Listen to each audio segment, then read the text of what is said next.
Hola, buenas noches a todos. Vamos a comenzar con nuestra clase del día de hoy. Eh, Continuamos con esta serie de profetas, nuestra clase de profetas.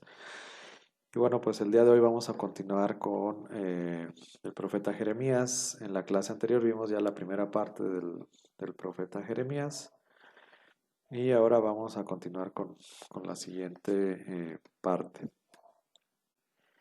Bien, antes de comenzar con la segunda parte del ministerio de Jeremías, me gustaría recalcar y hacer notar algunos comentarios acerca de la vocación, la vocación de Jeremías.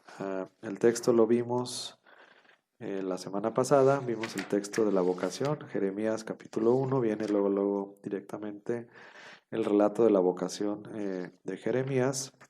Y bueno, pues aquí el autor del libro de texto que llevamos, del padre Salvador Carrillo Alday, pues nos sugiere comparar el relato de la vocación de Isaías con el relato de la vocación de Jeremías, ¿no?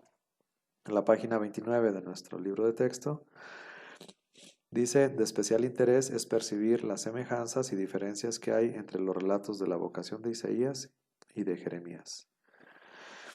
Bien, ¿cómo es el relato de la vocación de Isaías y de Jeremías?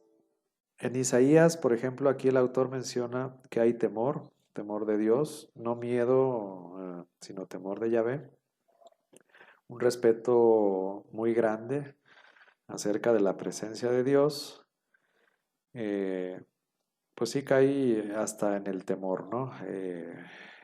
Isaías piensa que va a fallecer debido a que está en la presencia del Señor. Y en cambio en el relato de Jeremías se nota confiado, se nota tranquilo, no está temeroso, no está preocupado. Jeremías denota un trato más de familiaridad con Dios, un trato más familiar, como algo común y corriente, ¿no? Para él comunicarse con Dios, pues es como algo muy familiar, muy a menudo se da esta comunicación y bueno, pues no se nota con tanto temor, sí, claro, con respeto, pero no con tanto temor como se muestra Isaías, ¿no? En el libro de Isaías, en el relato de la vocación de Isaías, un serafín interviene. ¿Se acuerdan que el serafín es el que va y toma el carbón encendido? Entonces hay un intermediario, ¿no? Entre Dios y el profeta hay alguien en medio de los dos, que es un serafín, ¿no? Es un ángel, un ser viviente que va a tomar un carbón, pues para purificarlo. En el caso de Jeremías es Dios directamente quien actúa. En el caso del relato de la vocación de Jeremías, no es necesario que intervenga ningún serafín, ningún ángel. Dios mío es Dios mismo es el que actúa. En el relato de Isaías, pues ese carbón encendido es el que va a purificar los labios de Isaías, lo va a purificar completamente a él, no solamente los labios, pero al momento de que lo purifica, pues también lo consagra. Y acá directamente Dios es el que toca la boca del profeta, no utiliza ni a un serafín ni a un carbón, sino directamente Dios es el que toca los labios, la boca del profeta, ¿no? Como un signo igual de purificación, pero al mismo tiempo también de consagración. La consagración debemos de acordarnos que consagrar significa separar, ¿no? Separar para Dios, separar algo o alguien para Dios. Entonces ese signo lo va a realizar Dios directamente, no a través de un intermediario ni un carbón encendido, directamente Dios es el que lo va a hacer. Y bueno, la respuesta de Isaías es intrépida, él dice, heme aquí, mándame a mí.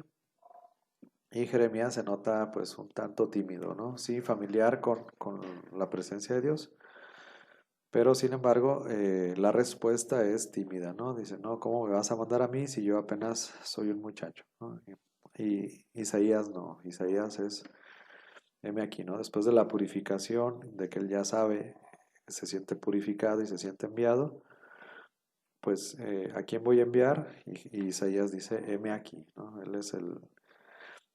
Él no pone peros ni pretextos, en primer lugar, eh, para aceptar la misión.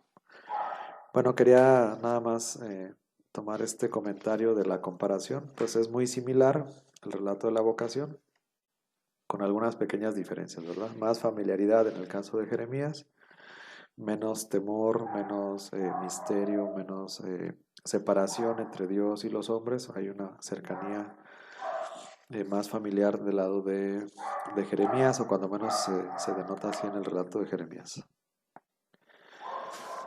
Muy bien, vamos a continuar entonces con nuestra presentación. Antes de entrar directamente a la presentación, eh, aquí el autor, Salvador Carrillo Alday, nos habla de una reforma deuteronómica, ¿no? ¿Qué es una reforma deuteronómica? Bueno, en el año 622, dice el libro en su página 31, en el año 622 el rey Josías emprendió una reforma religiosa basada en las leyes del Deuteronomio.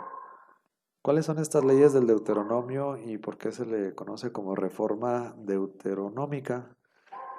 Si nosotros buscamos en nuestra Biblia, eh, si buscamos en nuestra Biblia el segundo libro de los Reyes, déjenme ver, Segunda de Reyes 22:3, vamos a ver qué dice, Segunda de Reyes 22:3.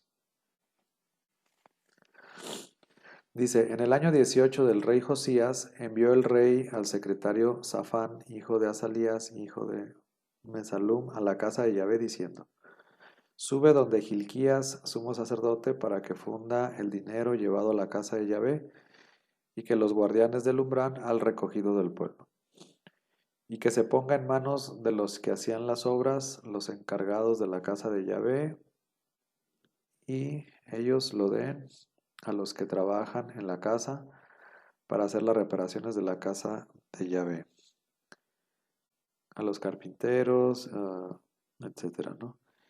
Y luego en el 23, 27,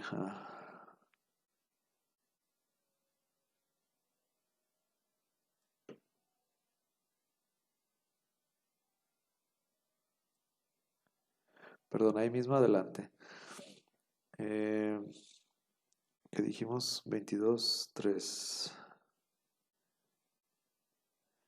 En el 22:8 dice, el sumo sacerdote Gilquías dijo al secretario Safán, he hallado en la casa de Yahvé el libro de la ley. Gilquías entregó el libro a Safán, que lo leyó. Fue el secretario Safán, el rey, y le rindió cuentas diciendo, tus siervos han fundido el dinero en la casa y lo han puesto en manos de los que hacen las obras, los encargados de la casa de Yahvé.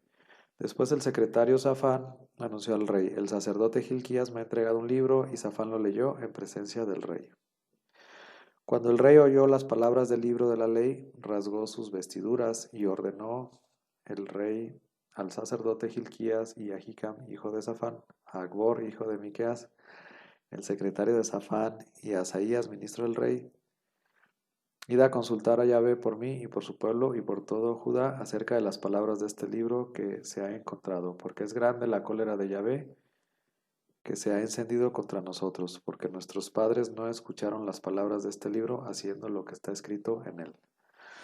Muy bien, entonces, en este texto de Segunda de Reyes, lo que estamos presenciando es cuando encuentran, eh, se supone que el libro del Deuteronomio, si no en su forma total, a lo mejor parcialmente el libro del Deuteronomio, o el corazón, o lo más importante, el libro del Deuteronomio, lo encuentran en el templo. Entonces Josías pues se da cuenta de la tesis deuteronomista, ¿no? ¿Cuál es la tesis deuteronomista? Que todas las consecuencias que están viviendo son consecuencias de alejarse de los mandamientos. Básicamente esa es la tesis deuteronomista, ¿no? Todas las situaciones que están viviendo, que van a sufrir, las invasiones, etcétera, son consecuencia de ellos no haber cumplido esa parte que les tocaba a ellos en la antigua alianza. La parte que a ellos les tocaba era cumplir los mandamientos, la parte que a ellos les tocaba era no olvidarse de Dios. Entonces, bueno, pues él reconoce que ellos se han olvidado de Dios, reconoce que se han alejado de los mandamientos y entonces emprende esta reforma, ¿no?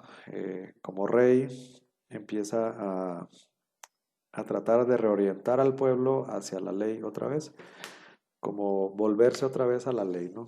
El Deuteronomio es como la segunda ley, entonces es como una segunda llamada de Dios para que reorienten su vida otra vez de acuerdo a los mandamientos, de acuerdo a lo que Dios les había pedido desde la antigua alianza, ¿no? Esto va a implicar muchas cosas, por ejemplo, el culto se va a orientar a que solamente se ofrezca culto en Jerusalén, etcétera, ¿no? Entonces, bueno, con este encuentro del Deuteronomio se emprende esta reforma religiosa y pues despierta mucha optimismo desde el punto de vista religioso, desde el punto de vista, sí, sobre todo religioso, que las cosas pueden volver a su cauce original, que el pueblo puede volverse, que los reyes, que los sacerdotes, que todos pueden volverse hacia el Señor y pues despierta mucho optimismo, ¿no? Entonces, esa es la, lo que le llaman la reforma religiosa de Josías, del rey Josías. Perdón, la reforma deuteronómica. Entonces, este es en el año 622, muy cerca de cuando Jeremías recibe su llamado. Entonces, los primeros textos del libro de Jeremías van a ser como muy optimistas, ¿no? Basados en esa reforma, ¿no? En esa reforma que eh, pues levantaba las esperanzas de que las cosas cambiaran de acuerdo al Deuteronomio, de acuerdo a la ley, que se volvieran a la ley, ¿no? Que se volviera todo el pueblo hacia el Señor.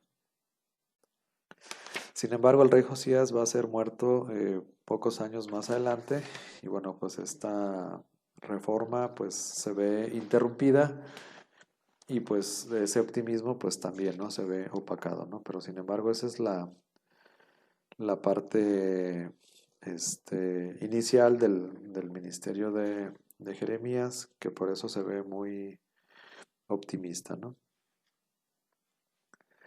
Bueno, sí quería hacer mención a eso, que es parte del contexto. Y bueno, otra parte del contexto que también es importante, antes de ver directamente ya el texto bíblico, es que al principio hay algunos textos de Jeremías que están dirigidos hacia el reino del norte. Él todavía tiene la esperanza y optimistamente piensa que todavía el reino del norte puede reconocer sus errores. Acuérdense que el reino del norte ya en esta etapa ya estaban en la diáspora, ya estaban dispersados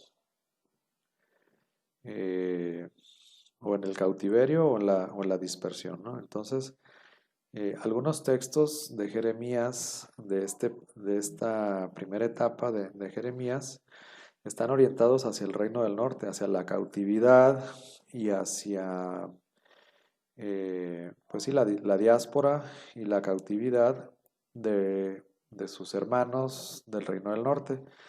Recordemos que Jeremías pertenecía al territorio de Benjamín y de alguna manera estaba ligado al reino del norte, ¿no? Entonces él tenía la esperanza de que el reino del norte pues pudieran volver, ¿no? Pudieran convertirse, arrepentirse de todo el mal que habían hecho, de todos los pecados que habían cometido, para que pudieran volver al Señor y pudieran volver a tomar posesión otra vez de sus territorios, que pudieran regresar. Entonces, muchos de esos textos estaban dirigidos originalmente a los cautivos eh, del Reino del Norte. Sin embargo, esos primeros textos empezaron a circular en Jerusalén y luego también en Babilonia, ya con la deportación de Babilonia, y pues se dieron cuenta de que quedaba, ¿no? De que quedaba, pues esos textos que iban dirigidos a los que estaban cautivos, a los que estaban deportados, y coincidía el contexto con los que estaban cautivos y deportados en Babilonia. Entonces empiezan a circular y bueno, pues los empiezan a asimilar y adoptar como suyos, ¿no? Como a interpretar como que estaban dirigidos hacia ellos en la cautividad en Babilonia. Originalmente, o de acuerdo al texto, de acuerdo a la intención del autor, originalmente estaban dirigidos a los cautivos del Reino del Norte. Sin embargo, bueno, pues los acontecimientos y bueno, pues esas profecías permanecían y quedaban atemporalmente y fueron aplicadas y fueron entendidas también, fueron aceptadas por la comunidad que estaba en la diáspora o que estaba en la cautividad en Babilonia. Entonces, por eso Jeremías, aunque no estuvo en la cautividad, él nunca estuvo en Babilonia, pero les escribe a los que estaban cautivos en Babilonia. No tanto porque les mandara cartas desde Jerusalén, sino porque él originalmente había escrito esos oráculos para los cautivos del Reino del Norte. Bueno, ese es otro comentario importante recalcar, porque si no, bueno, pues no, como que no cuadrarían las fechas, o dirían, bueno, pues parecería como que él ya está en la cautividad, parecería que Jeremías está en Babilonia, y él nunca pisó Babilonia, ¿no? Él siempre se quedó acá en Jerusalén hasta que fue llevado a Egipto. Bueno, mencionado esto como contexto histórico, pues vamos a ver ya directamente nuestras diapositivas para ver qué es lo que va diciendo el autor. Aquí en las diapositivas, bueno, en su libro, este, en su libro separa como que los textos más antiguos de la primera parte de su ministerio, luego la segunda parte y la tercera parte. Los va separando así como por antigüedad. Vamos a ver entonces algunas citas así salteadas, porque bueno, pues de acuerdo al tiempo no alcanzamos a leer todo el texto. Pero bueno, estas citas vamos a ver lo que nos habla de el castigo viene del norte, la invasión viene del norte. Y bueno, pues vamos a ver qué es lo que nos dice. El autor también presenta muchas similitudes entre Jeremías y Oseas. También encuentra muchas similitudes en sus textos. Entonces, muy probablemente Jeremías estuvo muy influenciado por el trabajo de Oseas, que aunque fue más anterior, sin embargo hay mucha similitud en algunos oráculos. Bien, vamos a ver qué es lo que dice. Por ejemplo, Jeremías 5:15 dice, He aquí que yo traigo sobre vosotros una nación de muy lejos, oh casa de Israel, oráculo de Yahvé, una nación que no mengua, nación antiquísima aquella, nación cuya lengua ignoras y no entiendes los que, lo que habla o los que habla, algo así. Bueno, desde el inicio ya hemos visto incluso después del texto vocacional, habla de que ve un puchero, ¿no? Que viene y que se derrama desde el norte, ¿no? Definitivamente se está refiriendo a los babilonios que aunque no son tan del norte, bueno, digamos que son del norte, pero también del este, del noreste, eh, pues la invasión puede ser que venga desde el norte, ¿no? Entonces es lo que él alcanza a ver o a visualizar, que la invasión va a venir por el norte. Sí son del norte, sí son más al norte, pero también un poquito más hacia el este, ¿no? Los babilonios. Acuérdense que está como la creciente fértil, entonces son más del este. Bueno, pero siguiendo esta creciente fértil, pues lo más probable es que los van a invadir por el norte, no van a llegar por el norte. Por lo demás, en aquellos días todavía no acabaré con vosotros, ¿no? Aún cuando viene la invasión, una de las tesis que va a presentar aquí el profeta Jeremías es que no es un castigo fulminante, ¿no? O sea, sino que es más bien un castigo como de un padre a un hijo, ¿no? Así como un padre castiga, regaña, posiblemente golpea, posiblemente pone algún castigo a un hijo. Así con ese amor, con esa ternura de un padre amoroso, así Dios permite que es su pueblo, el pueblo escogido, eh, sea sacudido para que entienda cuál era su misión, para que entienda qué era lo que tenía que hacer y que se ha olvidado de hacer, ¿no? Sin embargo, Jeremías, pues también es muy duro en sus palabras, ¿no? Aquí en Jeremías 5:21 dice, Ea, oíd esto, pueblo necio y sin seso. Tienen ojos y no ven, orejas y no oyen. Aquí parece, también suena mucho como a Isaías, no sé si se les afigura, ¿no? Pueblo necio y sin seso, bueno, que le diga Dios así a un pueblo, o que nos diga a nosotros, como veíamos la semana pasada, necio y sin seso, ¿no? Esa necedad que es reiteradamente caer en los mismos pecados, sin ninguna clase de temor de Dios y sin seso, ¿no? Porque es sin pensar, ¿no? Que no piensan, o sea, que no entienden, que no piensan, que no ven lo que están haciendo mal. No tienen juicio, no tienen criterio para saber lo que está bien y lo que está mal. O peor aún, sabiendo lo que está bien y lo que está mal, escogen hacer el mal, ¿no? Eh, Recuerdo Isaías que dice pueblo tarado de culpa, ¿no? Es muy similar. Y también Isaías menciona esta parte de que tienen ojos y no ven, orejas y no oyen, ¿verdad? O no vaya a ser que escuchen, ¿no? Como Isaías lo presenta un poquito más como en forma de ironía. No vaya a ser que se conviertan y cambien, ¿no? Entonces, pero la idea es más o menos la misma, ¿no? Tienen ojos y no ven, orejas y no oyen.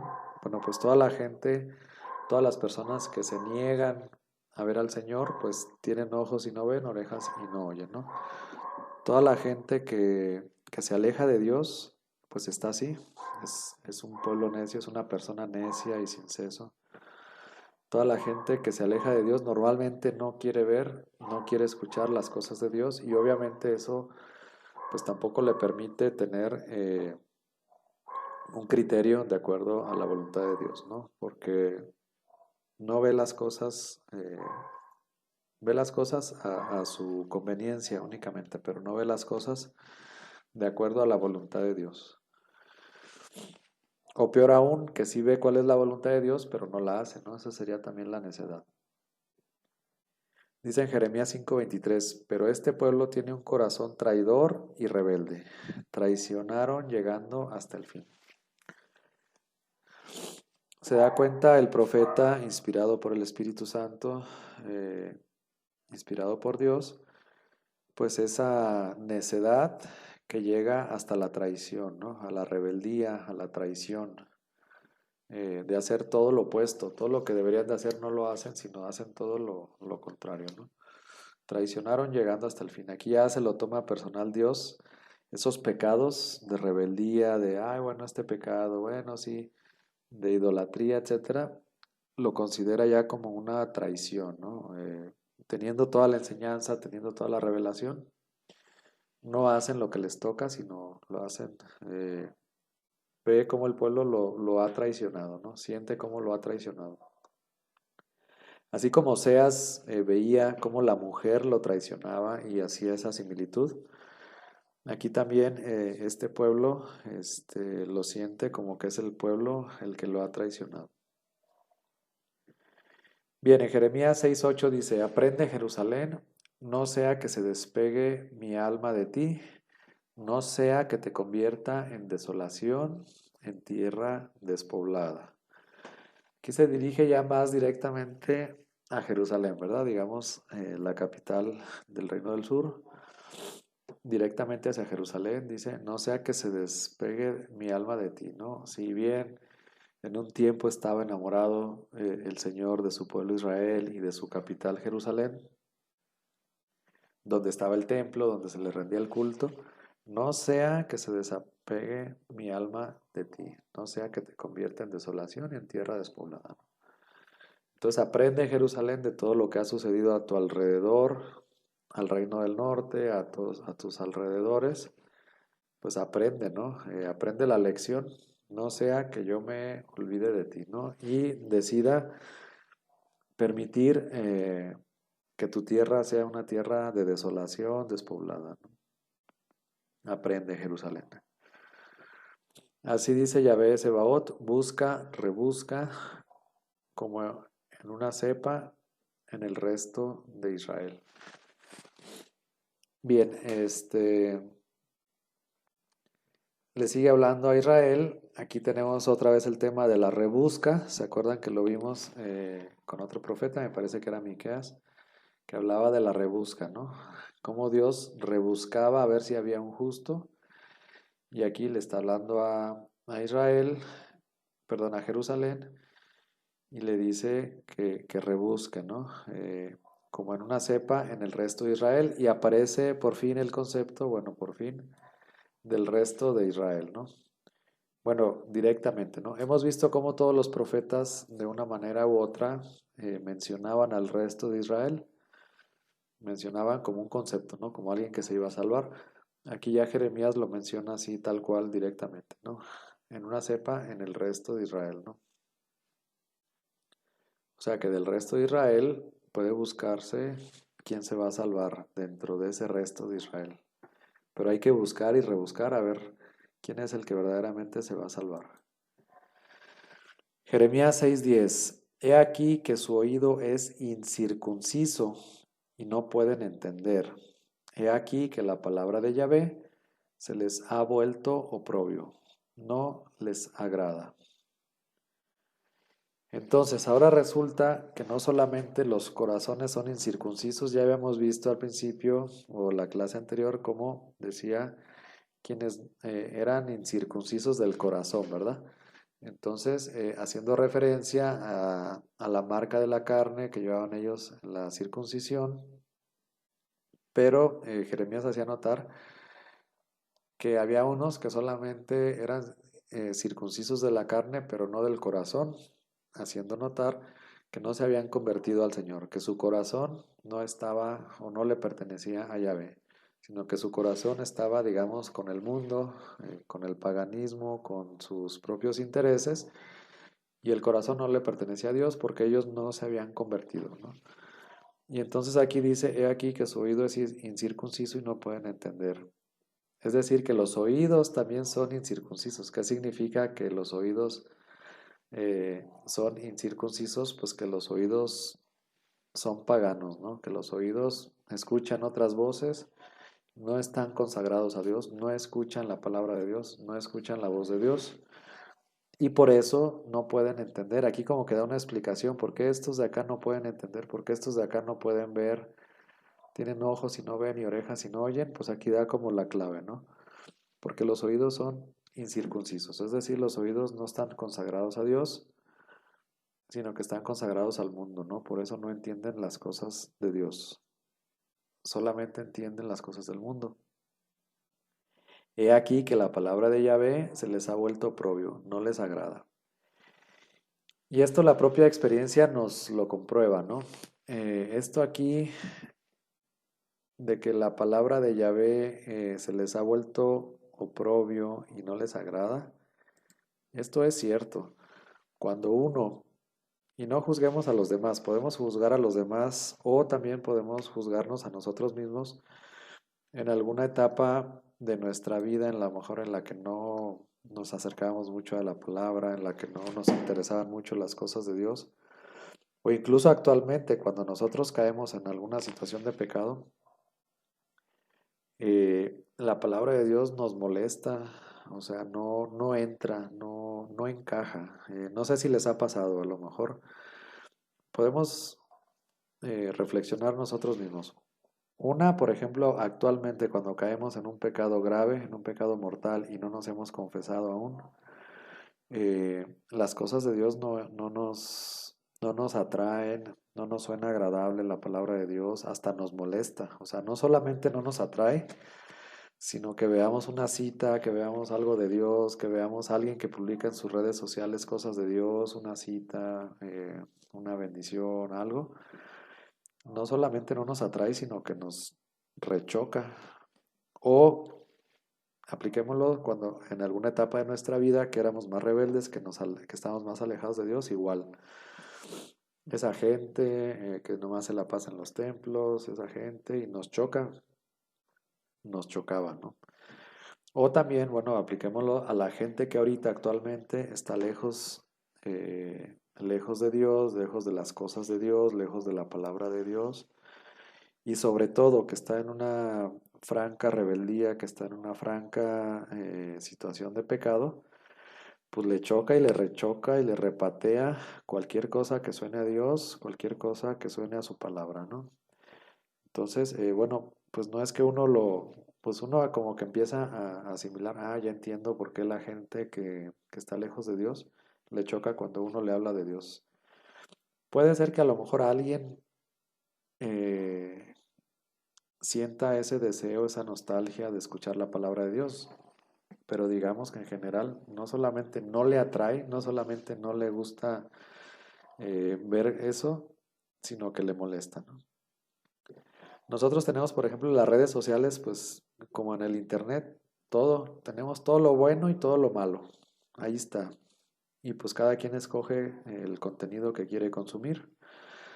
Cada quien escoge si quiere ver una misa eh, o si quiere ver pornografía, ¿no? Cada quien escoge si quiere ver una homilía de un sacerdote muy inspirado o si quiere ver, no sé, foros de basura o de, no sé, o cómo matan a alguien o no sé, cosas horribles que podemos encontrar en la red también.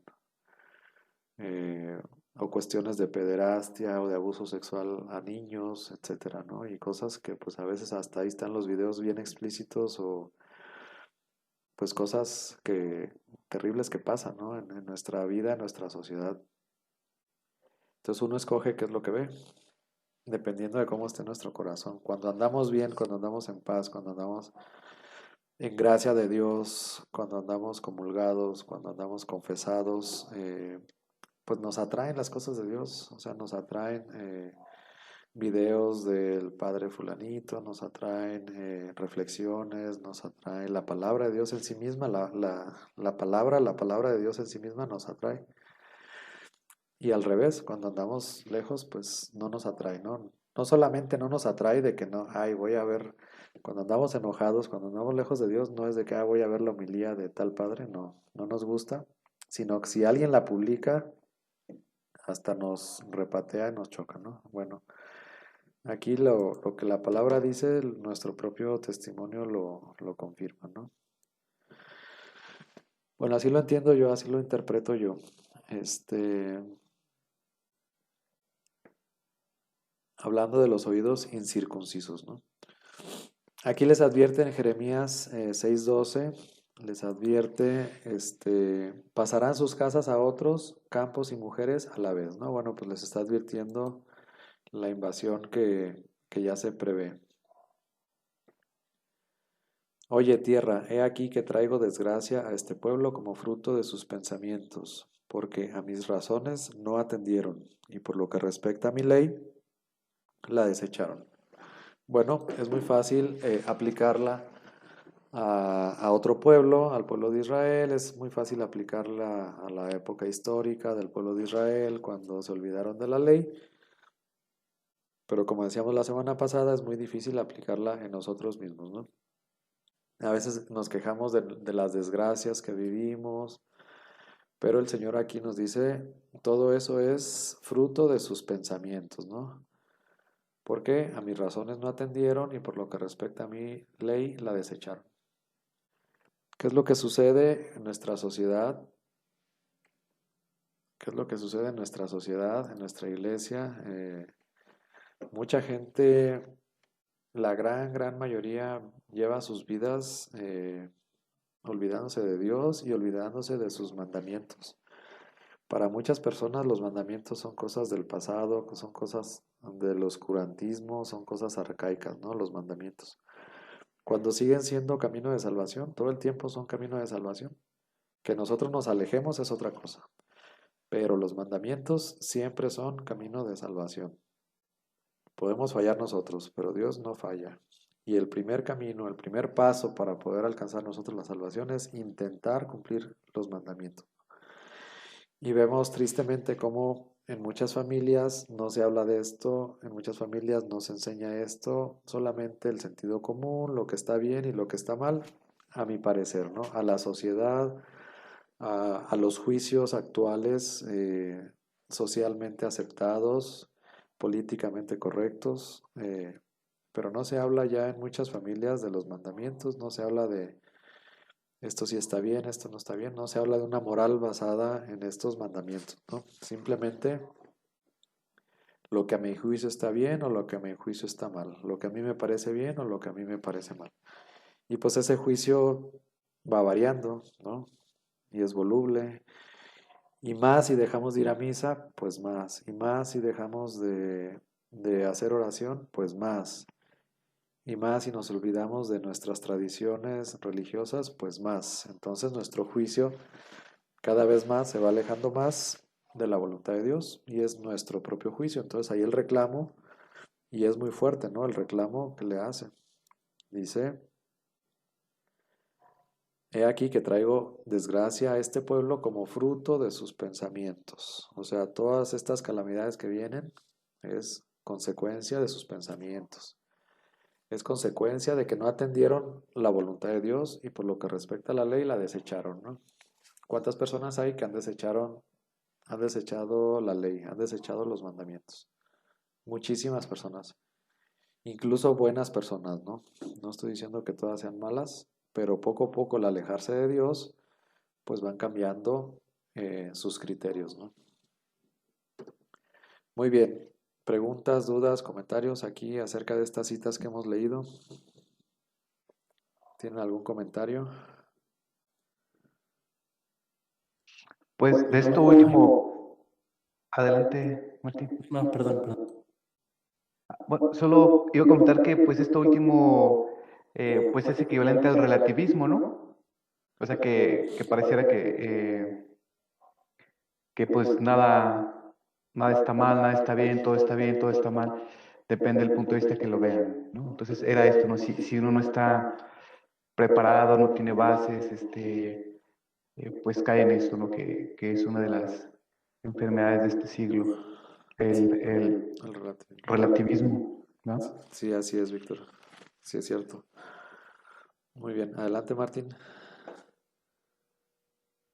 Y no, pues ahí en las citas y en los oráculos, yo creo que ahí se observa pues la preocupación que tiene Jeremías por su pueblo, tal vez por cómo él mismo asimilaba el concepto de la alianza. Yo creo que lo veía como, igual que como Oseas, como un matrimonio. Y pues se ve cómo Israel había roto esa alianza por idolatría. Entonces, al final, con esos oráculos, pues lo que quería era que su pueblo pues regresara al culto yavista, que se circuncidara de corazón, que se consagrara a Dios para que se pudiera salvar. Y se ve cómo está entremezclado ahí la ley de Deuteronomio, en el cual, pues sí, dependiendo de si ellos se apegaban o no a la ley, era como les iba. Como les iba, exactamente. Sí, y también trasluce un poquito la parte del interior, ¿no? El hablar de los pensamientos, el hablar de la circuncisión de los oídos. Es constantemente Jeremías va a ir, recurrentemente va a ir volviendo al interior, ¿no? A la verdadera conversión, a la conversión que es de corazón desde el interior del hombre, ¿no? Porque desde el interior del hombre sale tanto lo bueno como lo malo. Entonces también esos aspectos los va entremezclando ahí en estos oráculos, ¿no? Son recurrentes, eh, pero lo vamos entendiendo, ¿no? Por su interioridad, que es una de las características también de Jeremías, la interioridad. Muy bien. ¿Algún otro comentario? Seguimos. Ok, seguimos. Vamos a ver otras citas entonces. El verdadero culto. Bueno, aquí hay algunas citas que van encaminadas hacia el verdadero culto, ¿no? Dice, y bueno, pues también es muy duro, ¿no? Y a la cabeza, ¿no? Dice, en cueva de bandoleros se ha convertido a vuestros ojos esta casa que se llama por mi nombre. Qué bien visto lo tengo, oráculo de Yahvé, ¿no? Denunciando pues lo que sucedía en su templo. En cuanto a ti, no pidas por este pueblo, ni eleves por ellos plegaria ni oración, ni me insistas, porque no te iré. Bueno, este, la función del profeta es interceder por su pueblo, ¿no? Sin embargo, bueno, pues en estos diálogos que se presentan entre Dios y el profeta, llega un momento en que Dios se cansa, ¿no? Y dice, ni pidas por este pueblo porque no te voy a escuchar, ¿no? Son tantas sus carencias, tantas sus faltas, sus fallas, que llega un momento en que Dios como que se desespera y humanamente se desespera y dice ya, no intercedas por ellos porque no te voy a escuchar, ¿no? Que cuando yo saqué a vuestros padres del país de Egipto, no les hablé ni les mandé nada tocante a holocausto y sacrificio. Lo que les mandé fue esto otro, escuchad mi voz y yo seré vuestro Dios y vosotros seréis mi pueblo. Y seguiréis todo camino que yo os mande para que os vaya bien. Esto que yo creo que ya había salido en otros profetas, y es como echarles en cara toda esta importancia, toda esta faramaya que le dan al culto, al sacrificio, a las fiestas, a todo esto que en sí no está mal, pero cuando excede o cuando se desvirtúa la intención original y cuando no hay una verdadera conversión, pues entonces todo queda en exterior, en anecdótico, en faramaya, ¿no? Pero lo verdadero, les recalca aquí, acuérdense cuando estábamos en el desierto, ¿no? En Egipto, cuando los saqué de Egipto, yo ni les hablé nada de holocaustos y sacrificios. Pues que iban a sacrificar si no había ni animales, ¿no? Eso ya fue posterior. Entonces como que les dice, vayan al origen, ¿no? El origen era que entonces ustedes escuchen mi voz, que ustedes sean mi pueblo y yo seré su Dios. Y ustedes hagan todo lo que yo les mande para que les vaya bien. Ustedes, y en ese hagan todo lo que yo les mande, pues ahí van los mandatos, ¿no? Los mandamientos, ahí va la ley. Ese es el verdadero corazón del culto, ¿no? Los sacrificios sí son posteriores y sí pueden ser importantes, pero no es lo más importante el sacrificio, ¿no? Lo más importante es hacer la voluntad de Dios. Lo más importante es nosotros hacer la voluntad de Dios. Lo más importante es que el pueblo haga la voluntad de Dios. ¿Y cómo va a ser la voluntad de Dios? Pues cumpliendo los mandamientos. Son los mandatos, ¿no? Dios le pide, hace esto, no hagas esto. Y eso es lo que la parte que tiene que cumplir el pueblo. Cuando no se cumple, pues entonces se trastoca la alianza, ¿no? Y empiezan a surgir toda esta serie de circunstancias, ¿no? Que están viviendo ellos. Esa serie de consecuencias del pecado, esa serie de consecuencias por alejarse de los mandamientos, de la voluntad de Dios. Entonces, bueno, aquí les tira un poquito también al culto exterior, eh, a todo eso en lo que han convertido ellos, ¿no? A toda esa, pues lo que encontró Jesucristo, ¿no? Toda esa mercadería, todo ese comercio que se daba en torno a los sacrificios en lugar de un verdadero culto, ¿no? Que el verdadero culto es hacer la voluntad de Dios. ¿Y cuál es la voluntad de Dios? Pues cumplir los mandamientos. Bueno, aquí menciona otras amenazas. Bueno, pues amenaza a su pueblo al estilo los profetas del siglo octavo, ¿verdad? Al estilo Oseas, Amós. Dice, yo daré sus mujeres a otros, sus campos a nuevos amos. Aunque aquí, bueno, pues obviamente no le está profetizando al reino del norte que ya fue dispersado, sino más bien al reino del sur. Porque del más chiquito al más grande, todos andan buscando su provecho. Y desde el profeta hasta el sacerdote, todos practican el fraude, ¿no?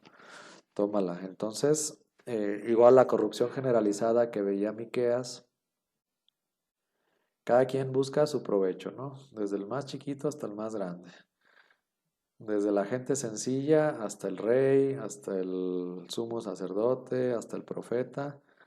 Todos practican algún tipo de fraude, ¿no? Algún tipo de engaño para sacar nada más su propio provecho. Nada más nada más se fijan en sacar su propio provecho. Se engañan unos a otros, no dicen la verdad. Han avesado sus lenguas a mentir, se han pervertido, incapaces de convertirse.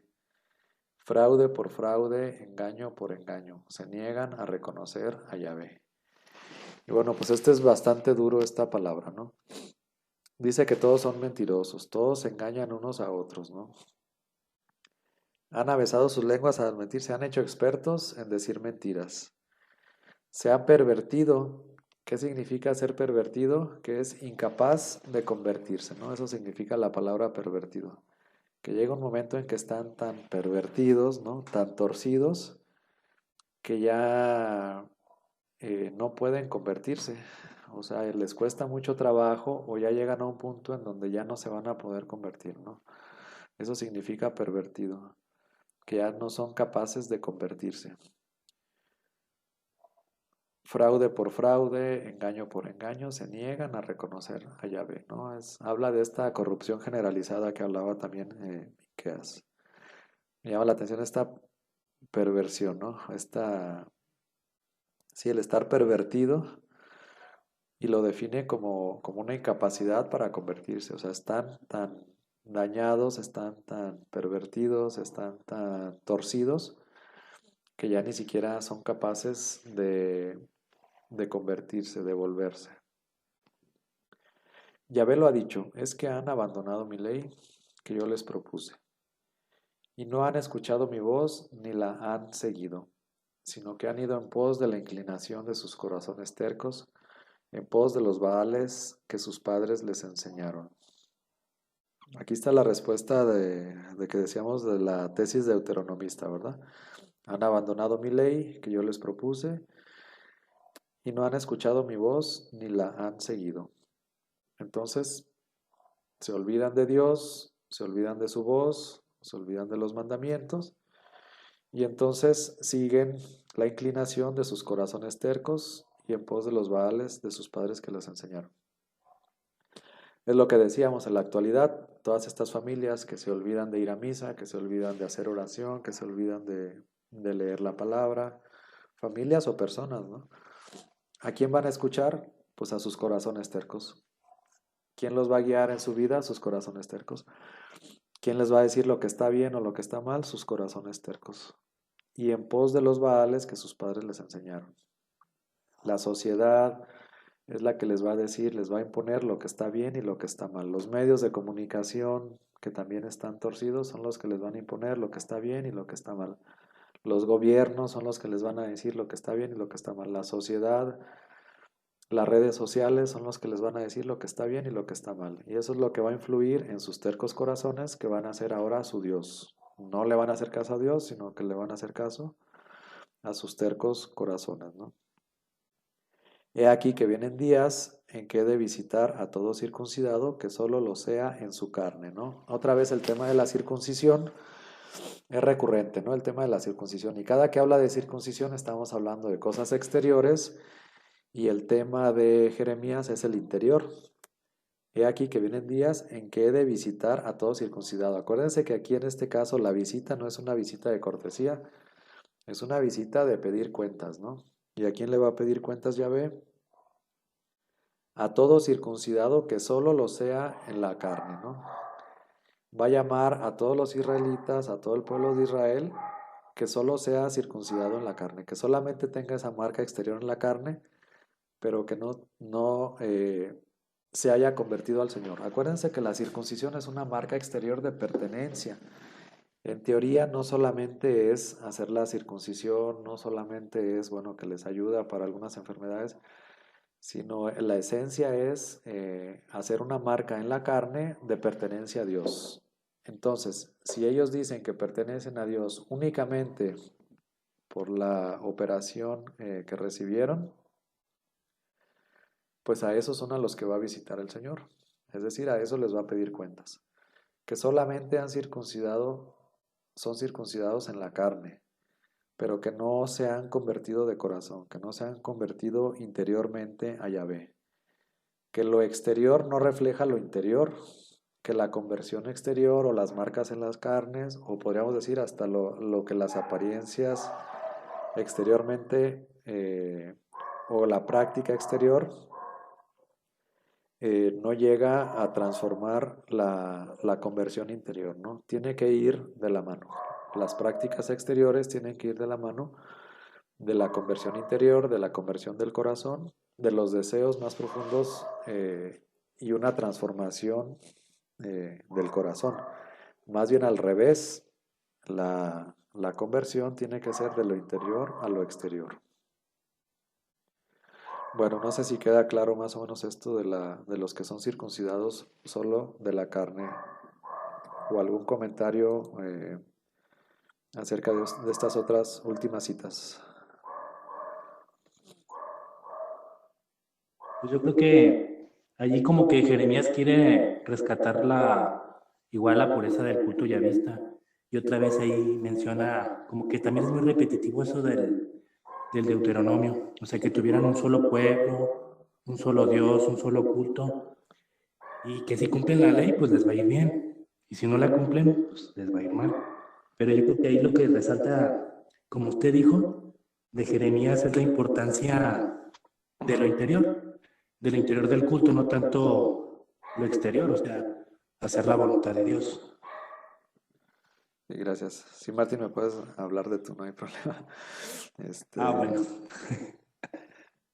Bueno, sí, sí, por ahí va la cosa más o menos, pero es muy duro en su mensaje, ¿no? O sea, analizando así cita por cita, vamos viendo, va duro contra los sacerdotes, va duro contra los profetas, va duro contra toda la gente, ¿no? Es un mensaje muy duro, ¿no? Igual que Isaías, más o menos por ahí va. Sí, muy interior, sí, muy delicado, sí, muy sensible, pero a la hora de hablar, va duro y a la cabeza, ¿no? Yo creo que no hay nadie que podamos escapar a su juicio, ¿no? Porque es muy fácil juzgar al pueblo de Israel y sí, originalmente iba dirigido al pueblo de Israel, pero si uno intenta eh, extrapolar esa cita a la vida uno personal, pues difícilmente uno sale bien librado, ¿no? Sobre todo porque va al interior. Y ya yendo al interior, pues ya nos pone más difícil la meta, ¿no? La meta de hacer la voluntad de Dios, de cumplir la voluntad de Dios y cómo nos alejamos de Dios, nos alejamos de los mandamientos, que, que para ellos, para la tesis deuteronomista, para Jeremías, es el camino de salvación, es el camino de que no te surjan otras circunstancias, es el camino por medio del cual vas a recibir la protección de Dios, es el camino por el cual no quedas expuesto a tantos peligros, ¿no? Entonces a veces nos quejamos, ¿por qué pasa esto? ¿Por qué pasa esto? ¿Por qué a mí? ¿Por qué a mí? ¿Por qué a mí? Pero no nos fijamos en toda esa parte que nos hemos alejado de Dios, ¿no? Eh, y con alejarnos de Dios implica que hemos hecho nuestra voluntad y no la de Dios. Y eso nos expone a muchos peligros, ¿no? En el caso del pueblo de Israel, bueno, pues sí era a los babilonios que los iban a invadir. Pero nosotros pues quedamos al aire, ¿no? Quedamos expuestos sin recibir la protección. Parece como que no es que Dios nos castiga y nos dice, ah, bueno, tú hiciste esto, pues ahí te va un rayo y te va a caer y te va a quemar una pata porque hiciste esto, ¿no? No es vengativo Dios, pero sí nos deja expuestos a que suframos las consecuencias de nuestro propio pecado.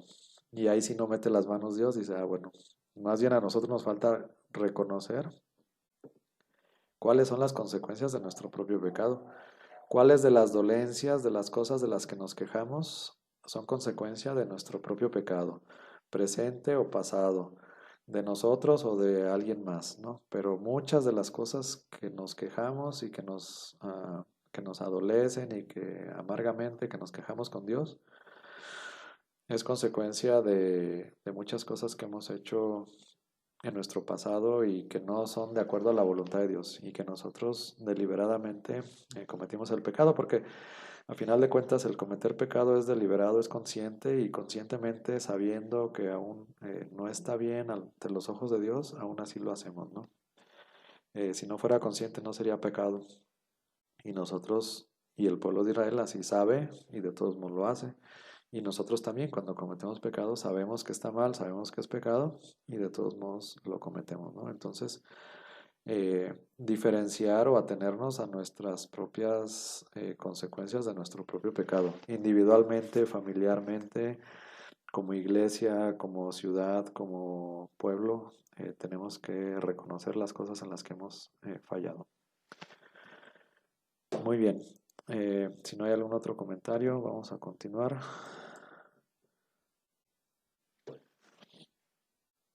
complot contra Jeremías y aviso a Jerusalén. Y yo que estaba como cordero manso llevado al matadero sin saber que contra mí tramaban maquinaciones.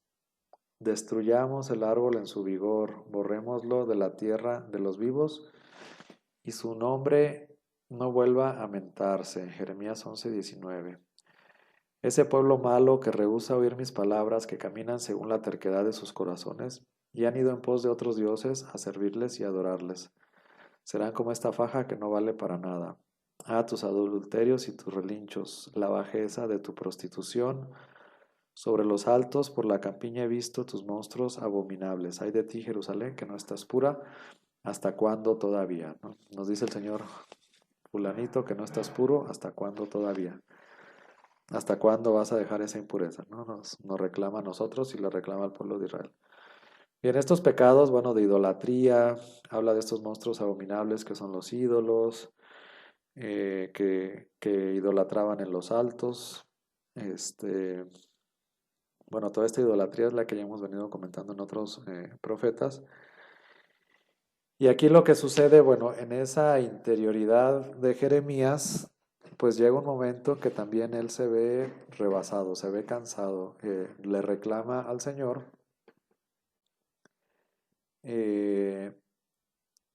Pues, ¿qué es lo que le reclama? Que ese pueblo necio, en su necedad, que le molesta las cosas de Dios, pues obviamente le va a molestar también que el profeta le haga ver sus errores, ¿no? Que el profeta hable palabra de Dios, que el profeta les haga ver, les denuncie sus pecados, pues obviamente no le gusta al pueblo, ¿no? Y ese pueblo, ese mismo pueblo, trama maquinaciones contra el profeta. Dice aquí, y yo que estaba como cordero manso llevado al matadero, sin saber que contra mí maquinaban, tramaban maquinaciones. Decían ellos, destruyamos el árbol en su vigor, borrémoslos de la tierra de los vivos y su nombre no vuelva a mentarse, ¿no? Entonces, el profeta llega a ser molesto ante las personas alejadas de Dios y empiezan a tramar maquinaciones, ¿no? Empiezan a decir, bueno, pues ¿cómo lo eliminamos para que ya no nos esté molestando, que no nos esté diciendo nuestras verdades? Mejor vamos a quitarlo de en medio, ¿no? Y bueno, pues aquí entra Jeremías en una noche oscura, digamos a la mitad de su ministerio, llega en una etapa en la que se siente solo el profeta, ¿no? Hay una etapa en la que el profeta se siente abandonado, se siente dejado a su suerte, ¿no? Él ha hecho todo lo que es posible de su parte, él ha entregado su vida a su ministerio, él ha cumplido la voluntad de Dios, de eso no hay duda, y sin embargo hay un momento en que él se siente solo no solamente porque no está casado, no solamente por eso, sino que el pueblo al que él ama profundamente, él ama a su pueblo profundamente, de repente su pueblo está en contra de él, ¿no? Y es esa soledad de profeta, es esa soledad de ir en contra del mundo y empieza el profeta pues a reclamarle a Dios y a decirle, bueno, pues tú me mandaste y ahora estoy aquí solo, ¿no? Y lo único que veo es rabia de gente que nada más está tramando cómo matarme, ¿no? Que está tramando cómo hacerme daño.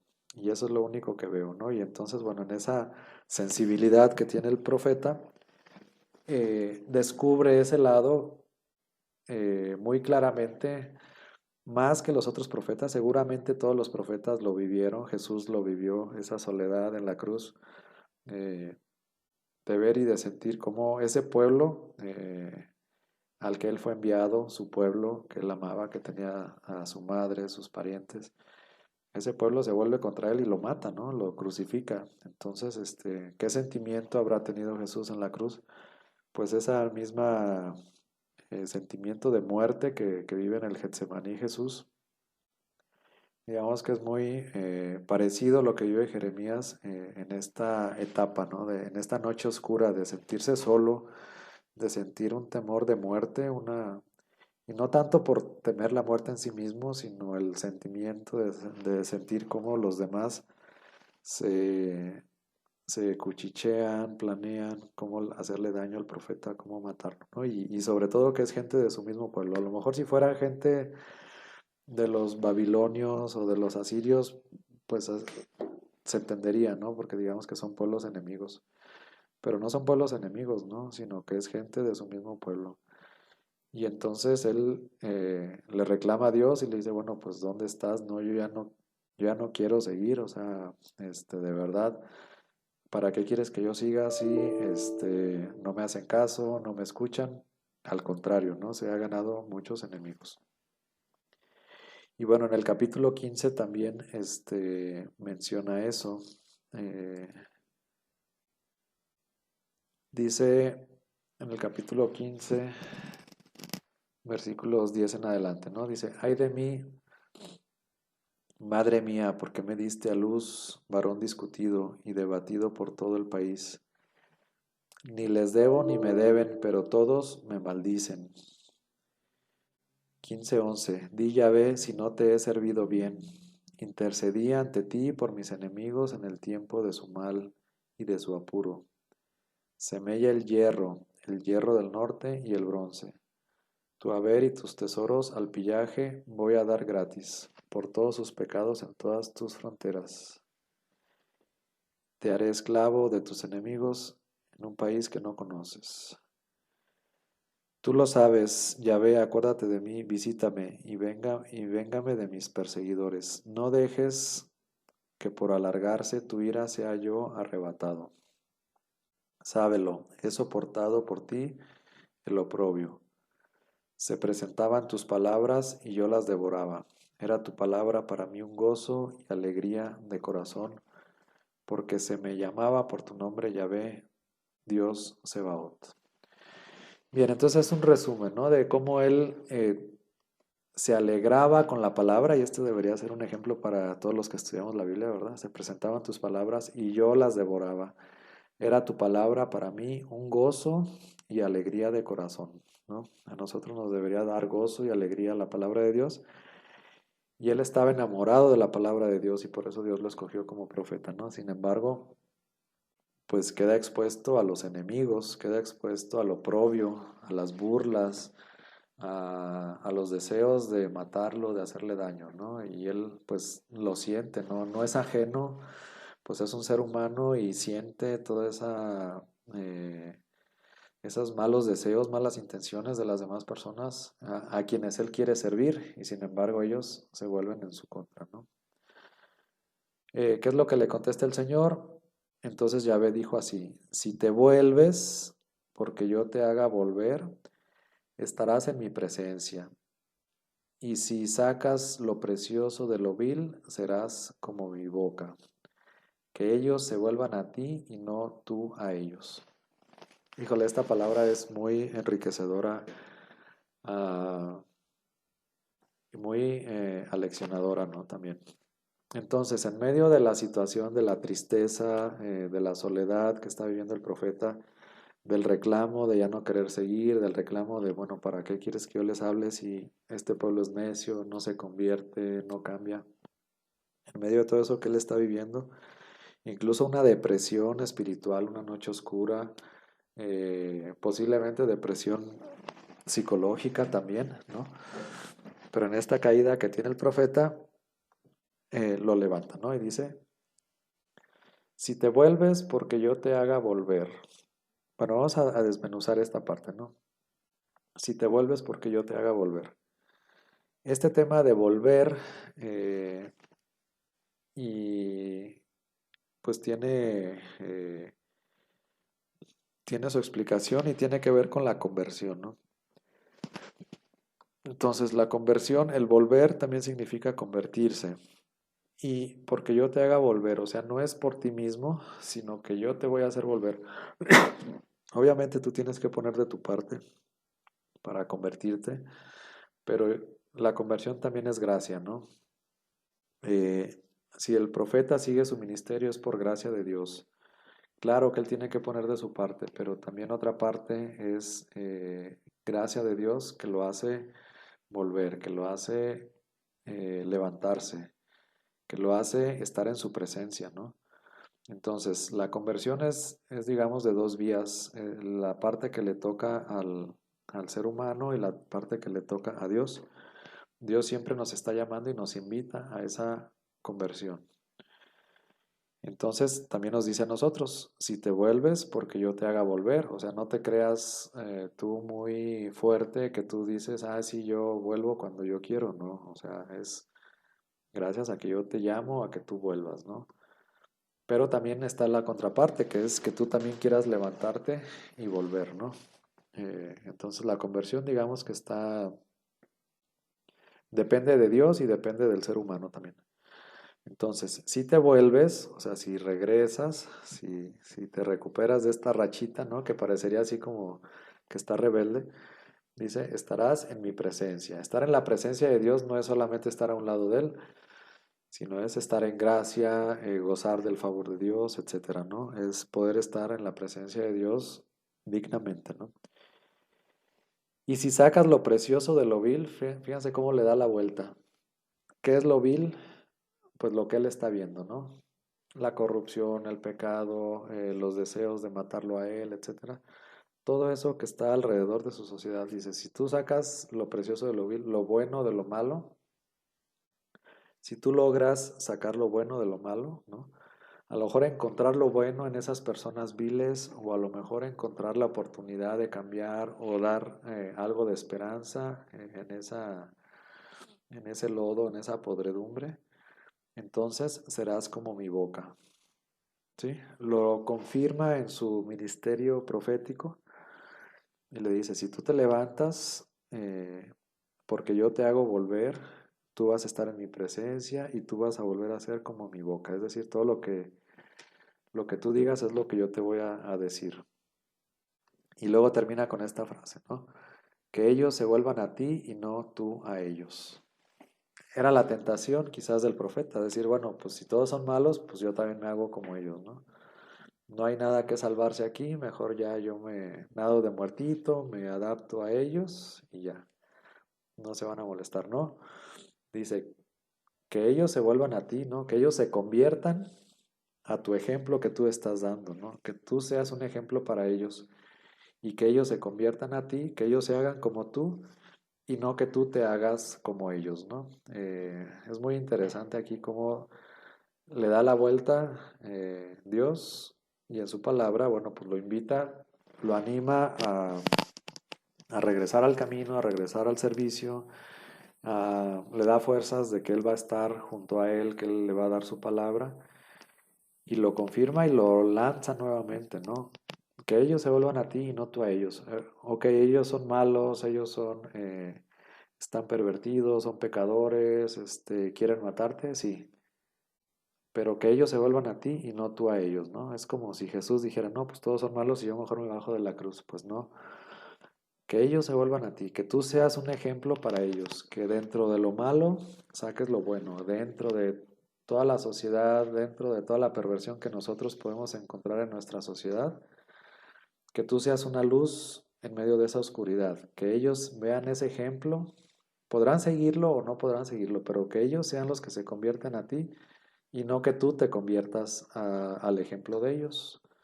No sé si queda más o menos claro o esta parte, no sé, este, está un poquito complejo, está un poquito rebuscado, pero no sé si más o menos le entendieron a este.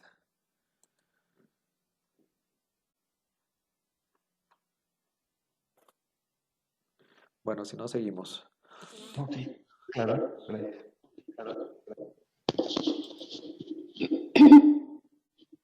Pues sí, maestro, ahí nos dice que nosotros somos los que nos debemos de convertir, no Jeremías. Jeremías nos está dando el ejemplo a seguir. Sí, Jeremías nos da el ejemplo a nosotros. Nosotros tenemos que seguir el ejemplo de Jeremías y nosotros también ser como Jeremías, ¿no? También nosotros tenemos que ser luz en medio de la oscuridad. Y a veces, aunque nos dan ganas de aventar la toalla también a nosotros, pues también a nosotros nos dice que no nos desanimemos, que nosotros permanezcamos fieles y que nosotros también seamos luz para otros, ¿no? Que los otros se conviertan como nosotros y no que nosotros nos hagamos como ellos, ¿no? Que no caigamos en la conformidad o en el desánimo de decir, bueno, pues no se puede, ya nadie se convierte, pues entonces yo también voy a ser igual que todos los demás, ¿no?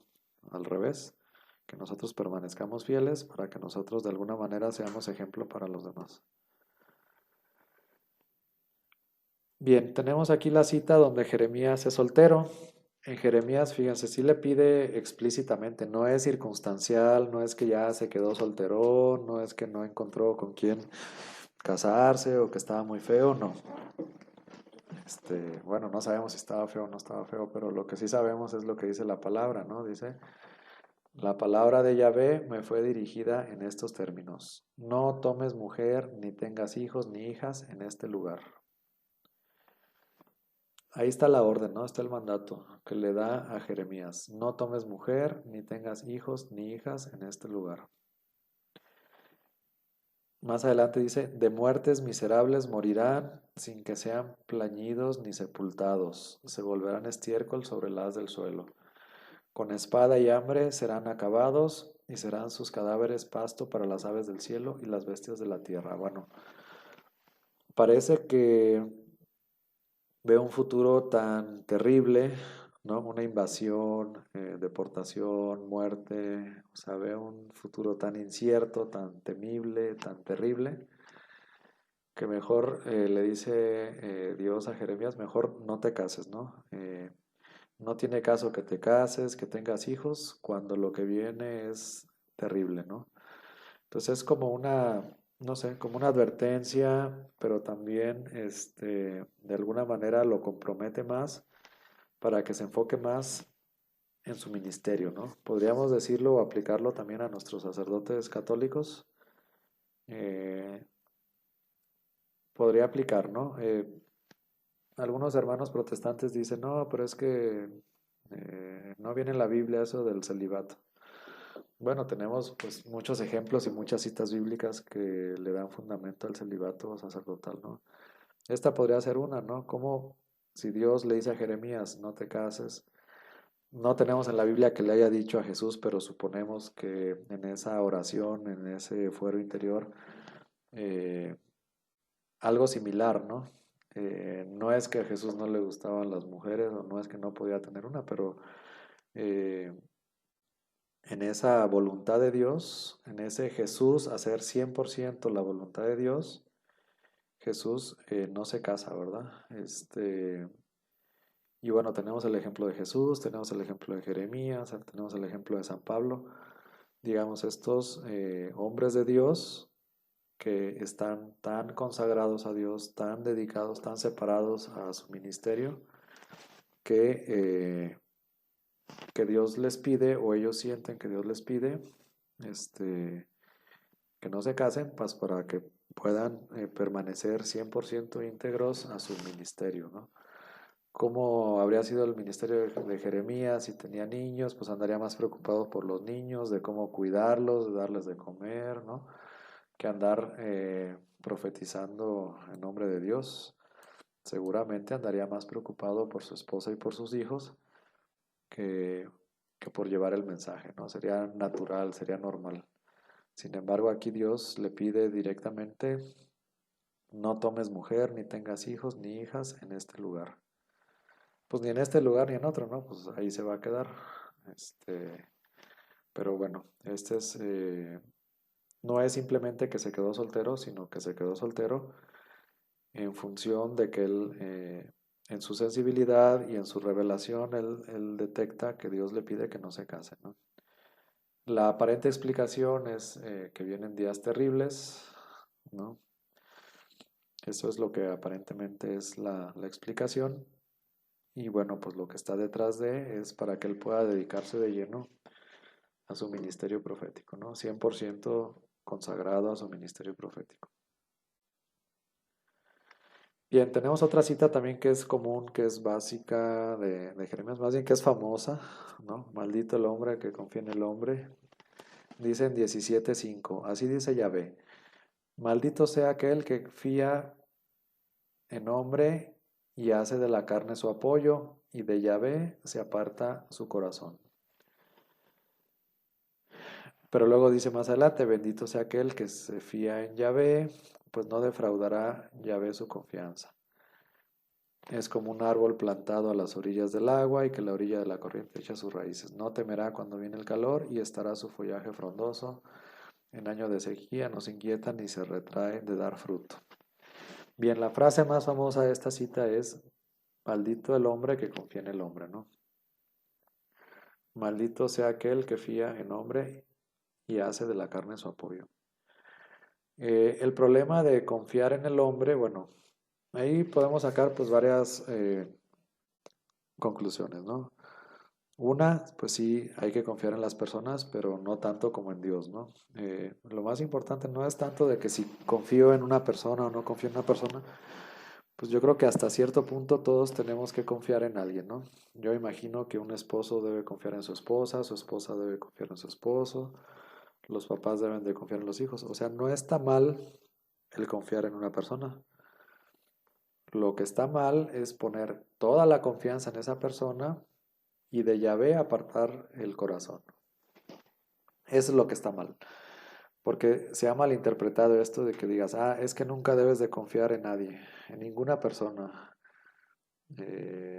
Los protestantes dicen, pues es que no debes de confiar ni siquiera en el sacerdote, ¿no? Pues no, está mal interpretado. O sea, una, porque el sacerdote, bueno, pues es instrumento de Dios. Y segunda, porque nuestra confianza no está puesta en el sacerdote, sino está puesta en Dios, ¿no? Que Dios lo ha puesto. O sea, lo malo de esto no es confiar en el hombre, sino y de Yahvé se aparta en su corazón. Esto es lo que está mal. Confiar en el hombre y de Yahvé apartar su corazón. Entonces, lo que está mal es olvidarse de Dios, lo que está mal es no confiar en Dios. ¿Puedo confiar en una persona? Sí, hasta cierto punto, limitadamente. Sí, puedo confiar hasta cierto punto. Pero no poner toda mi confianza como si la debo de poner en Dios. Eso sí está mal.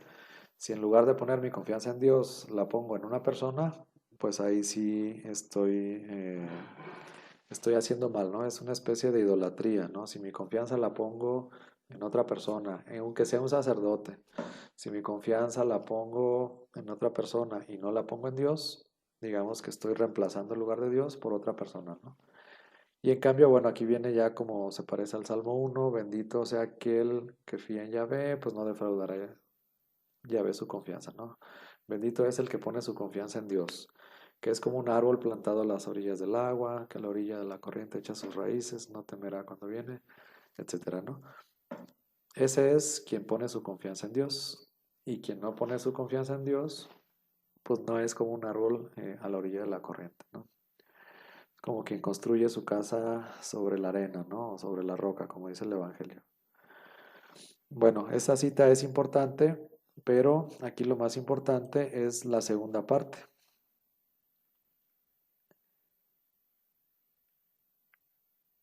Y de Yahvé se aparta su corazón, ¿no? O sea, lo malo es apartar de Dios nuestro corazón, ¿no? Vean cómo otra vez volvemos al corazón, ¿no? Al interior del hombre. Entonces, cómo este tema se va repitiendo a lo largo de Jeremías. Luego dice más adelante en 17 del 9 a 10, el corazón es lo más retorcido, no tiene arreglo. ¿Quién lo conoce? Yo, Yahvé, exploro el corazón, pruebo los riñones para dar a cada cual según su camino, según el fruto de sus obras. Entonces aquí nos dice que Dios sí conoce nuestros corazones o nuestros riñones, ¿no? Acuérdense que en esa época pues a veces se pensaba que todos los sentimientos estaban en las entrañas, ¿no? En los riñones, en el estómago, en las entrañas, o a veces también mencionaban el corazón. Pero bueno, lo que quiere decir aquí es que Dios sí conoce los corazones y que el corazón es de lo más retorcido, pero también de ahí sale lo bueno y lo malo, ¿no? Y de aquí, bueno, pues tenemos como el antecedente o las bases de lo que decía Jesús, que seguramente conocía estos textos, ¿no? Decía que la boca habla de lo que está lleno el corazón, ¿no? Entonces, si en el corazón tenemos cosas buenas, nuestra boca va a sacar cosas buenas. Si nuestro corazón tiene cosas malas, nuestra boca va a sacar cosas malas, ¿no? Entonces, todo lo exterior como que es repercusión de lo interior. Y del corazón del hombre también sale lo más retorcido, dice Jesús. Del corazón del hombre salen todas las peleas, disputas, fornicaciones, asesinatos, todo lo malo que hay sale también del corazón del hombre, ¿no? Así como también puede salir todo lo bueno. Entonces, vemos cómo este antecedente o cómo repercute la interioridad de Jeremías que va a recaer en el corazón del hombre. Y el corazón del hombre sí lo ve Dios y sí lo juzga y sí lo toma en cuenta, ¿no? Entonces no es solamente prácticas exteriores, cumplir los mandamientos exteriormente cuando nuestro corazón está podrido, ¿no? Porque entonces caeríamos en hipocresía. Por eso Jesús criticaba tanto a los fariseos, ¿no? Sepulcros blanqueados. Porque si aparentemente o exteriormente realizaban ciertas obras o ciertas prácticas, pero su corazón estaba retorcido, como dice aquí, el corazón es lo más retorcido. No de todos, de algunas personas. Pero aquí ve que Yahvé sí explora y conoce los corazones. Entonces, nuestra salvación no únicamente depende de nuestras obras exteriores. Sí son importantes las obras exteriores, sí nos ayudan a nuestra salvación, pero no solamente eso, sino que esas obras exteriores sean el fruto, el reflejo de un corazón sano, de un corazón que ama, de un corazón noble, que lleva a cabo todas estas obras, ¿no? Como decíamos la semana pasada, si ayudamos a alguien, pero no nos interesa, no nos importa, simplemente por acallar nuestra conciencia, no estamos actuando de corazón, ¿no? Desde el amor es donde nosotros debemos de realizar todas estas obras, desde el amor, desde lo más profundo de nuestro corazón. Y entonces sí, todas esas obras van a ser vistas por Dios y van a ser recompensadas, ¿no? Porque nacen del amor. No es que esté mal hacer las buenas sin amor, pero aquí a lo que va Jeremías es que tenemos que poner atención a cómo está nuestro corazón, cómo están nuestras intenciones, cómo están nuestros pensamientos, cómo está el interior del hombre. Y en atención a eso, pues es cómo nos ve Dios, porque Dios juzga no por apariencias, sino por los corazones, ¿no? Entonces, parte de lo que hagamos, parte de lo que somos, parte de nuestra fe, de nuestra religiosidad, de nuestra forma de vivir, viene del interior y viene de nuestro corazón. Si nosotros en nuestro corazón cultivamos pensamientos buenos, cultivamos ideas buenas, cultivamos oración, cultivamos la palabra de Dios, pues obviamente lo que sale naturalmente va a ser cosas buenas, ¿no? Si lo alimentamos con cosas malas, obviamente nuestro pensamiento, nuestras obras, todo eso no va a ser bueno, ¿no? Entonces, vemos como maldito el hombre que confía en el hombre, pero como del corazón salen las cosas más retorcidas, como va a decir Jesús más adelante en el Evangelio. Bien, se nos está terminando el tiempo. ¿Dudas, preguntas, comentarios de estos últimos textos?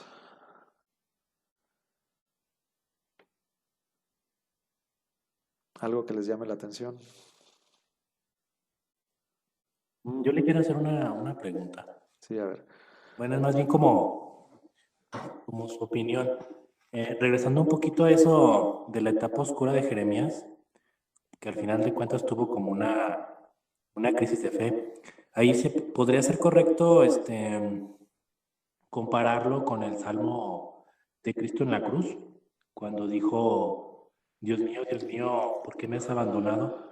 Porque yo recuerdo que, bueno, en algunos lugares donde lo he leído, que mencionan que básicamente lo dijo pues sí, por hacer alusión al Salmo 22.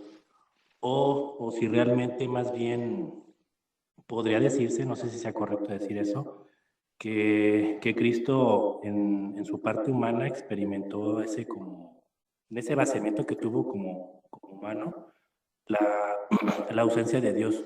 Y no sé si se podría comparar eso pues sí, con esa crisis de fe que tuvo Jeremías, porque como que se me vino a la mente, o sea, me quedé pensando en eso.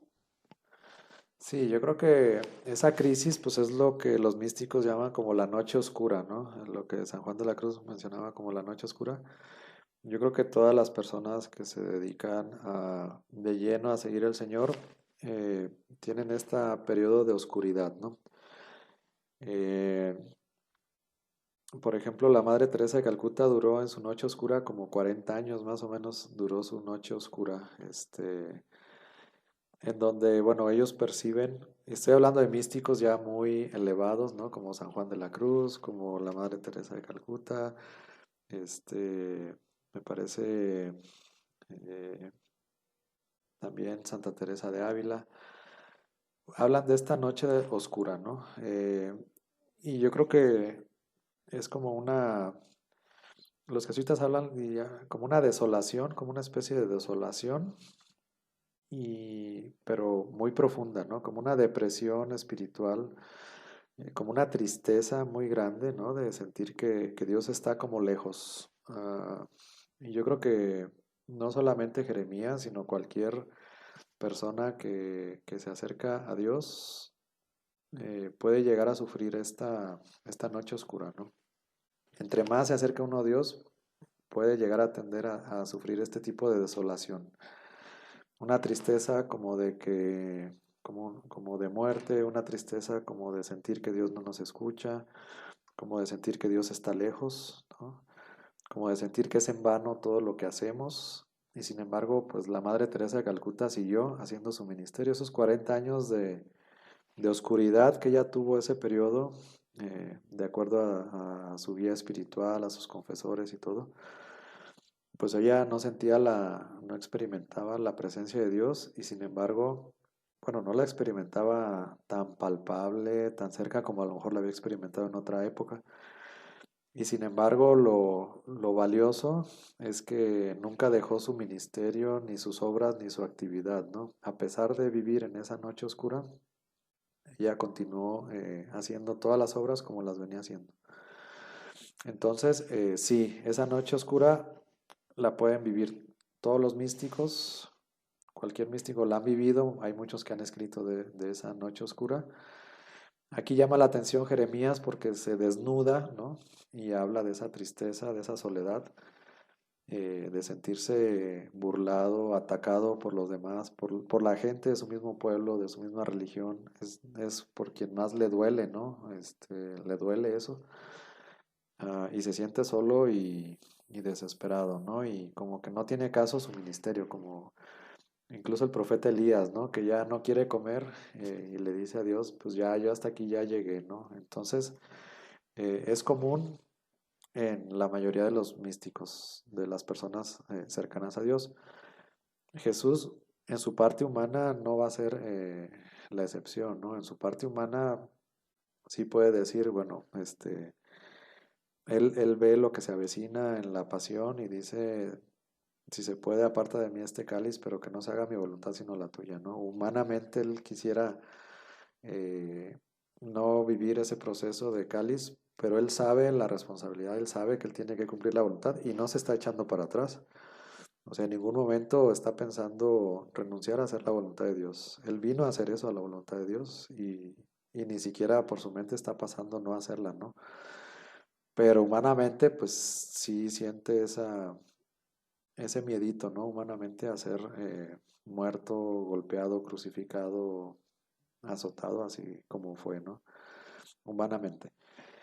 En cuanto a la cruz y al Salmo 22, Dios mío, ¿por qué me has abandonado?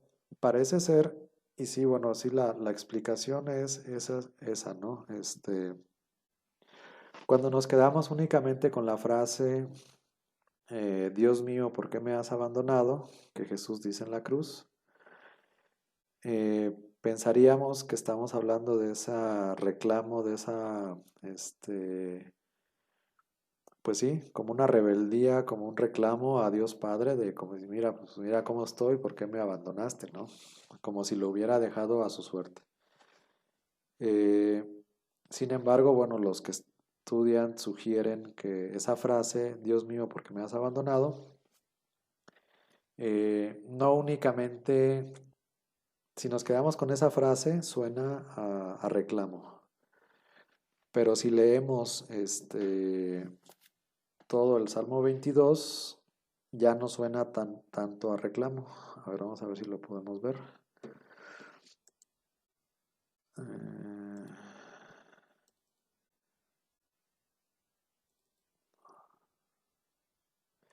Salmo 22. Dice 22:2. Dios mío, ¿por qué me has abandonado? Lejos de mi salvación, la voz de mis rugidos. Ay, perdón, ya se me movió. Y bueno, ya se nos acabó el tiempo. Yo creo que la oración final la vamos a hacer con este salmo, ¿no? Lo vamos a leer y con esto terminamos. Dice, Dios mío, ¿por qué me has abandonado? Lejos de mi salvación, la voz de mis rugidos. Dios mío, de día clamo y no respondes. También de noche no hay silencio para mí. Mas tú eres el santo que moras en las laudes de Israel. En ti esperaron nuestros padres, esperaron y tú los liberaste. A ti clamaron y salieron salvo, en ti esperaron y nunca quedaron confundidos. Y yo, gusano, que no hombre, vergüenza del vulgo, asco del pueblo. Todos los que me ven de mí se mofan, tuercen los labios, menean la cabeza. Se confió a Yahvé, pues que a él le libre, que le salve, puesto que le ama.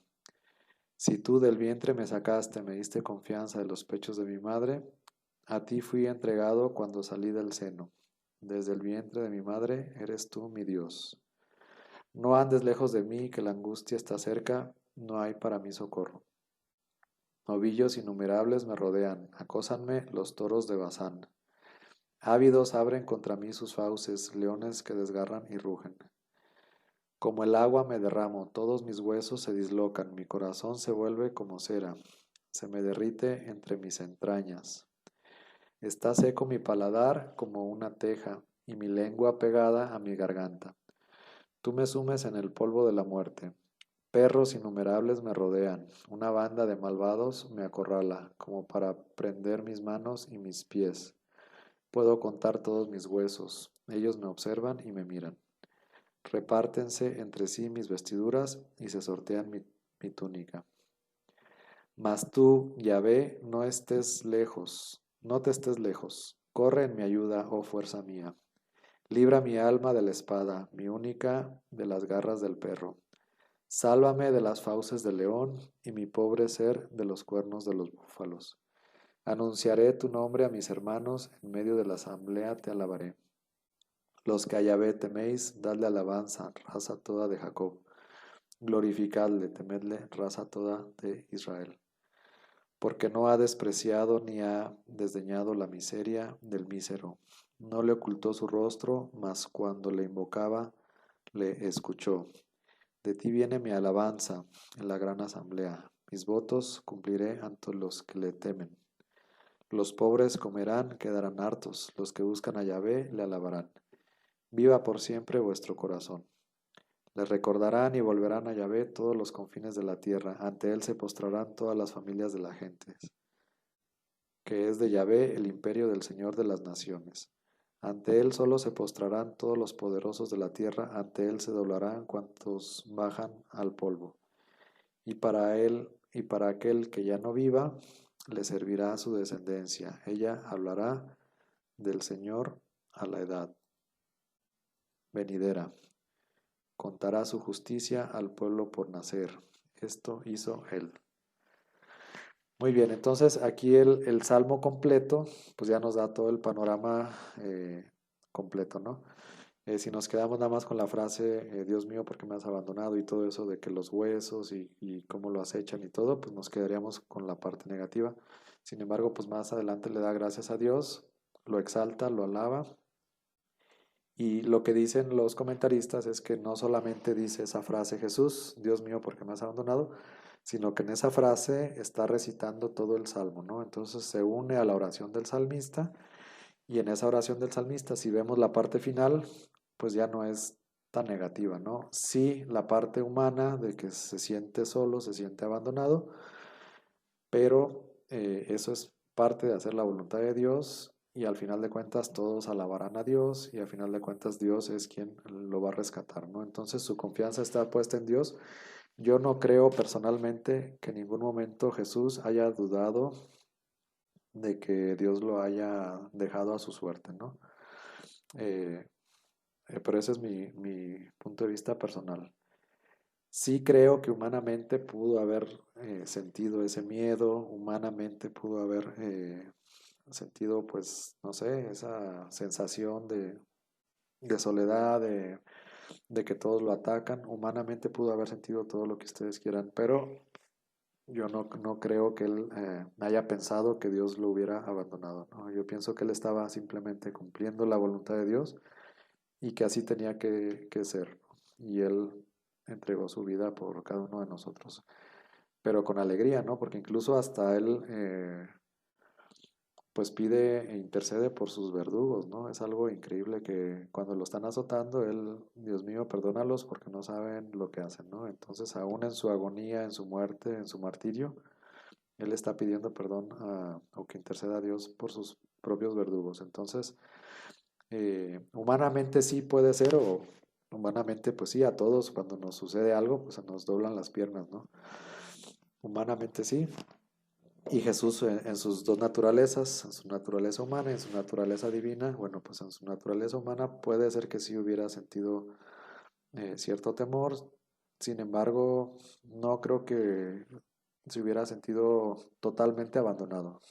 Él sabía que tenía que padecer y que sufrir, y él estaba cumpliendo la voluntad del Padre. A final de cuentas, eh, lo que él vino a hacer era cumplir la voluntad del Padre. En el pasaje de la Samaritana dice, yo tengo otro alimento que es hacer la voluntad del Padre. Entonces todo lo que él vino a hacer era un servicio y era hacer la voluntad del Padre. Y él nunca se echó para atrás, ¿no? Entonces, humanamente no. Los comentaristas dicen que es todo el salmo completo. Y si lo leemos completo, bueno, pues hay un mensaje también de esperanza, de salvación. No únicamente de tristeza, de soledad, de desasosiego. Que, como repito, la mayoría de los místicos lo han vivido, Jesús en su parte humana posiblemente también, y bueno, pues qué bueno que mencionas esto, porque sí, también, así como el salmista, Jeremías también así se sentía, ¿no? Rodeado de gente que lo quería matar también, como Jesús. Entonces sí es una buena comparación. Otra de las comparaciones o de las similitudes que tienen Jesús y Jeremías. Muy bien, el tiempo se nos termina. Muchas gracias a todos. Continuamos la próxima semana. Buenas noches a todos. Hasta luego. Buenas noches. Buenas noches. Buenas noches a todos.